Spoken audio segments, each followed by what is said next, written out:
Lama, ni ayah dah bagi aku yang bayar, aku yang beli, kenapa nak kena faraid pula? Macam tu keadaannya. Itu antara salah satu punca lah yang mana kenapa jumlah itu berlaku. Sebab bila bicara tu tak ada kata putus. Waris bergaduh.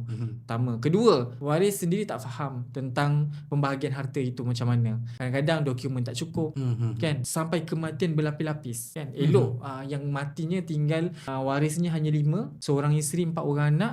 Tapi bila itu tahun 2000 meninggal, seorang isteri 4 orang anak. Tapi bila sampai hari ni tak uruskan, boleh jadi 15 ataupun 50 waris terlibat. Sebab apa? Mak dah meninggal, lepas tu anak yang pertama, yang kedua dah meninggal, ada cucu, ada waris-waris diorang, waris diorang pun ada meninggal juga kemudian, sehingga kecicit sampai sekarang tak boleh nak uruskan. Jadi benda tu rasa diorang tak baloi lah kan, baik aku uruskan benda lain lebih utama. Jadi benda-benda pemikiran macam tu yang buatkan harta kita memang tak boleh nak diselesaikan.